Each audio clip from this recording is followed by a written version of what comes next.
같이 읽겠습니다. 야곱이 라반에게 이르되 내 기한이 찼으니 내 아내를 내게 주소서. 내가 그에게 들어가겠나이다. 라반이 그곳 사람을 다 모아 잔치하고 저녁에 그의 딸 레아를 야곱에게로 데려가매 야곱이 그에게로 들어가니라. 라반이 또 그의 여종 실바를 그의 딸 라에게 시녀로 주었더라. 야곱이 아침에 보니 레아와 라반에게 이르되 외삼촌이 어찌하여 내게 이같이 행하셨나이까? 내가 라헬을 위하여 외삼촌을 섬기지 아니하였나이까? 외삼촌이 나를 속이심은 어찌 됨이니까? 라반이 이르되 언니보다 아우를 먼저 주는 것은 우리 지방에서 하지 아니하는 바이라. 이를 위하여 7일을 채우라. 우리가 그도 내게 주리니 내가 또 나를 7년 동안 섬길지니라. 야곱이 그대로 하여 그 7일을 채우매 라반의 딸 라헬도 그에게 아내로 주고 라반이 또 그의 여종 비라를 그의 딸 라헬에게 주어 시녀가 되게 하매 야곱이 또한 라헬에게로 들어갔고 그가 레아보다 라헬을 더 사랑하여 다시 7년 동안 라반을 섬겼더라. 여호와께서 레아가 사랑받지 못함을 보시고 그의 태를 여셨으나 라헬은 자녀가 없었더라. 레아가 임신하여 아들을 낳고 그 이름을 루벤이라 하여 이르되 여호와께서 나의 괴로움을 돌보셨으니 이제는 내 남편이 나를 사랑하리로다 하였더라. 그가 다시 임신하여 아들을 낳고 이르되 여호와께서 내가 사랑받지 못함을 들으셨으므로 내게 이 아들도 주셨도다 하고 그의 이름을 시므온이라 하였으며 그가 또 임신하여 아들을 낳고 이르되 내가 그에게 새 아들을 낳았으니 내 남편이 지금부터 나와 연합하리로다 하고 그의 이름을 레위라 하였으며 그가 또 임신하여 아들을 낳고 이르되 내가 이제는 여호와를 찬송하리로다 하고 이로 말미암아 그가 그의 이름을 유다라 하였고 그의 출산이 멈추었더라. 아멘. 찬양대의 찬양 있겠습니다.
아, 노래가 좀 어렵습니다, 그죠? 박자도 좀 어렵고 가사도 그 타이핑하는 것도 어려웠습니다. 그래서 제가 틀린 겁니다. 네.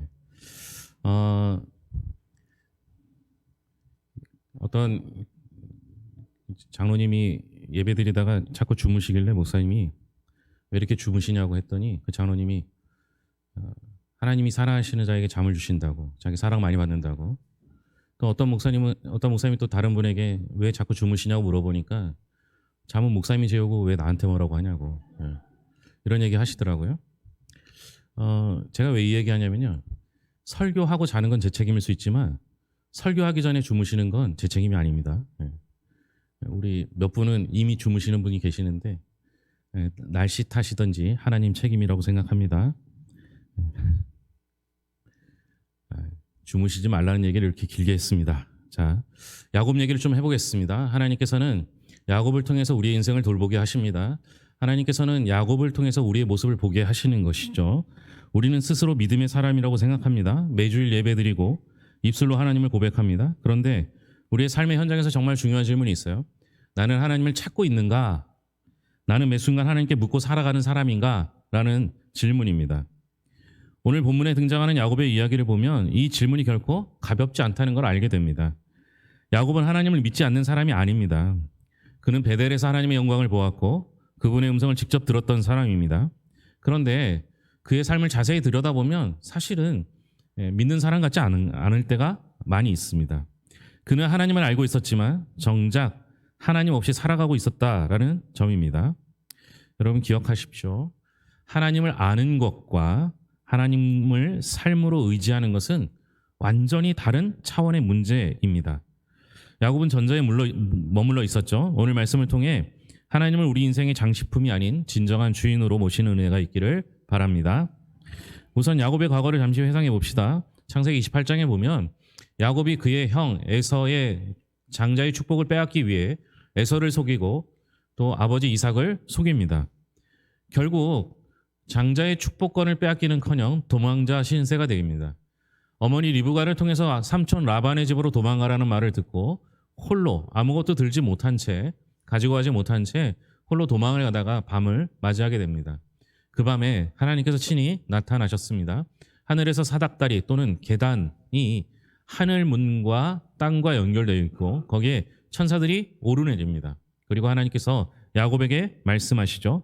창세기 28장 15절에 보면 내가 너와 함께 있어 내가 어디로 가든지 너를 지키며 너를 이끌어 이 땅으로 돌아오게 할지라 내가 내게 허락한 것을 다 이루기까지 너를 떠나지 아니하리라.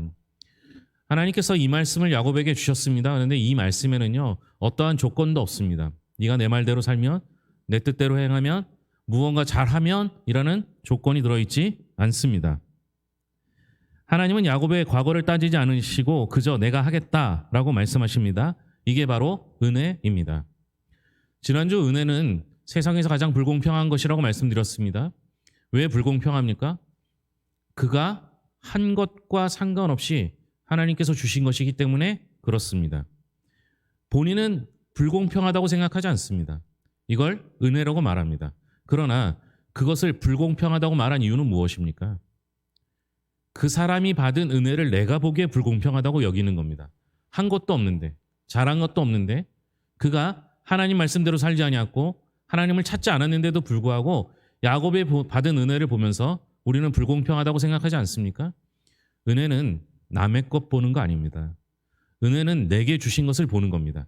그래야 은혜가 은혜로 여겨지게 됩니다. 이미 하나님께서는 내게 충분히 주셨습니다. 내게 주신 것으로 감사할 수 있는 사람이 은혜를 아는 사람이 되는 것이죠. 반면에 야곱은 자신에게 주신 은혜를 몰랐습니다. 그곳에다가 자신이 베고 잤던 돌을 가지고 베델 곧 하나님의 집을 세웁니다. 그리고 뭐라고 말합니까? 창세기 28장 20절과 21절에 보면 하나님이 나와 함께 계셔서 나를 평안히 돌아가게 하시면 여호와께서 나의 하나님이 되실 것이요. 이것을 신학적으로 말하면 유보된 신앙, 지연된 믿음이라고 말합니다. 조건부 신앙이죠. 하나님께서 나를 이렇게 해주시면 내가 하나님께 다시 돌아올 때 이 집을 다시 지어드리겠습니다. 하나님께서 나를 책임져 주시면 내가 이렇게 하겠습니다. 라는 계산적인 태도입니다. 여기서 야곱의 결정적인 영적 실책이 드러납니다. 그는 하나님을 동행하시는 분으로 이해하지 않고 필요할 때만 찾아가는 분으로 이해했습니다. 그는 하나님을 베델이라는 특정 장소에 묶어두고 자신의 인생의 현장인 하란으로 떠나게 됩니다. 베델을 지었지만 하나님은 여기만 머무십시오라고 말하는 것과 같은 상태였습니다. 이게 오늘 우리의 모습 아닙니까? 시험 앞에서는 하나님을 찾습니다. 문제가 터지면 기도합니다. 그러나 평소에는 어떻습니까? 내 계획, 내 계산, 내 경험이 우선입니다. 주일에는 하나님을 찾지만 월요일 아침이 되면 하나님을 교회 의자에 두고 혼자 세상으로 달려나가는 모습이 바로 우리의 모습, 야곱의 모습 아닙니까? 이제 하란에 도착한 야곱을 보십시오. 그는 라헬을 만나 사랑에 빠집니다. 힘들어도 사랑에 빠지는 것 같아요. 외로워도 사랑에 빠지고요. 정말 아무것도 없어도, 가진 것이 없어도 사랑에 빠지는 것 같습니다. 저는 더 심각하게 생각하는 게요. 29장 11절에 나오는 말씀이에요. 그가 라헬에게 입맞추고 소리내어 울었다. 성경은 그렇게 기록하고 있습니다. 그리고 나서 그녀를 얻기 위해 7년을 며칠같이 여기며 헌신합니다. 야, 야곱은 참 사랑이 많은 사람이야. 이렇게 해석할 수 있을까요?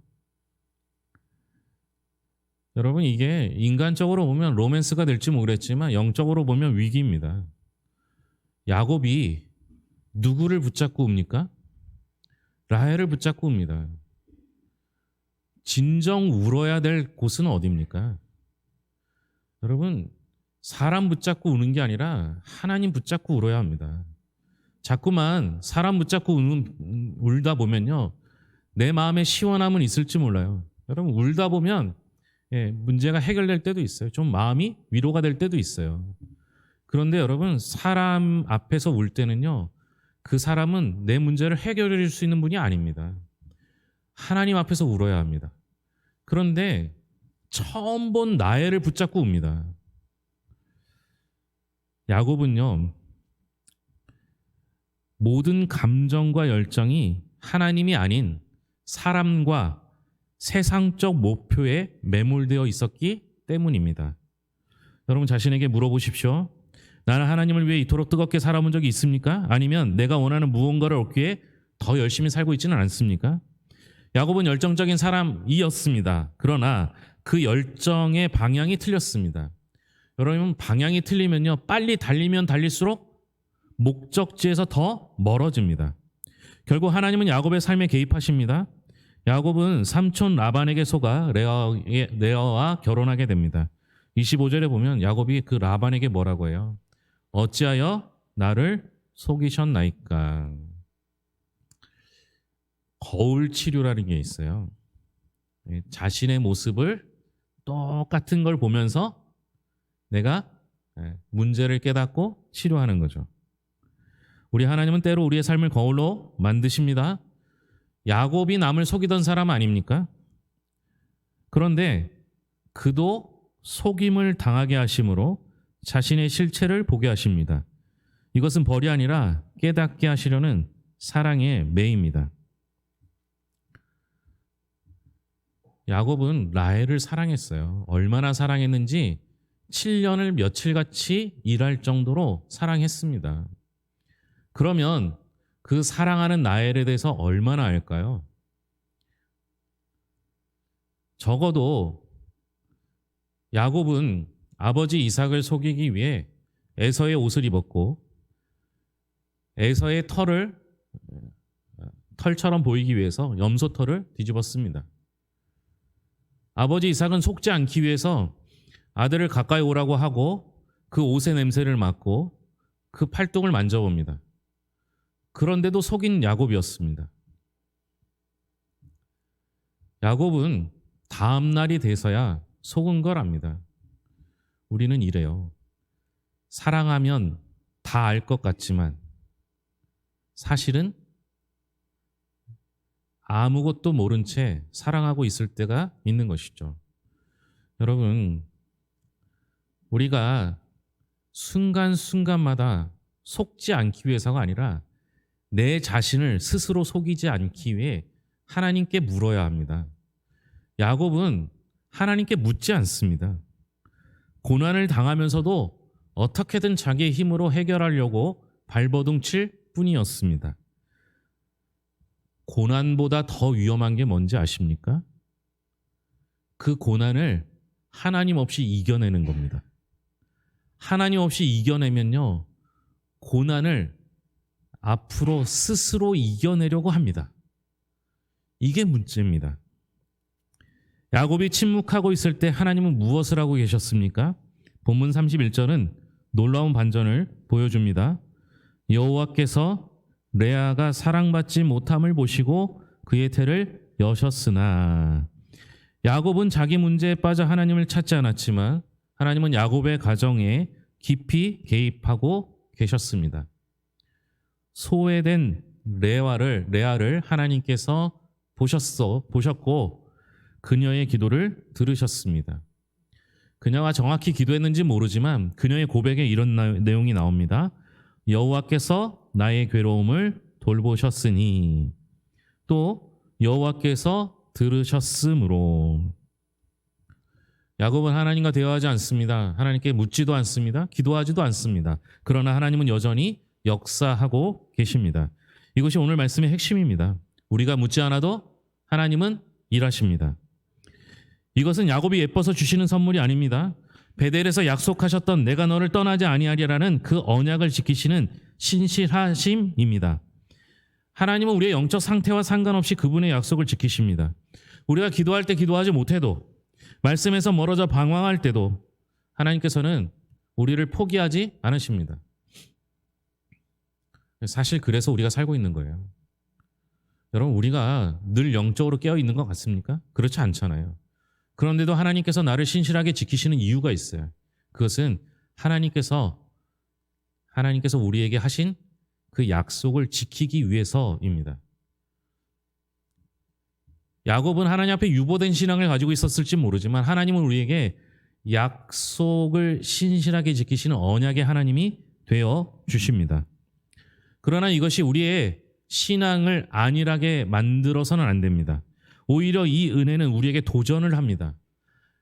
지난 시간 동안 하나님께서 우리를 신실하게 지키셨는데 우리는 무엇을 하고 있는지 생각해 봐야 한다라는 겁니다. 야곱은 20여 년 동안 하란에서 생활하면서 하나님 없이 사는 것처럼 살았지만 단 한순간도 하나님의 손길 밖으로 벗어난 적이 없었습니다. 결국 하나님은 야복나루에서 그를 거꾸로 틀이시고 야곱을 이스라엘로 바꾸셨습니다. 여러분, 우리의 변화는 우리로부터 시작하지 않습니다. 변화의 시작은 야곱의 결단이 아니라 야곱을 끝까지 놓지 않으신 하나님의 열심입니다. 제가 어떤 목사님의 책을 읽다가 그 안에 실려진 이은경 씨의 썬데이 크리스천이라는 시가 있었습니다. 내용은 이렇습니다. 나는 기도하기 좋아하고, 나는 찬송하기 좋아하고, 나는 말씀 듣기 좋아하고, 나는 하나님을 사랑해요. 오늘은 바쁜 일이 있어서 일부 예배 갔다 갑니다. 그리고 늘 그렇듯 교회에만 계세요.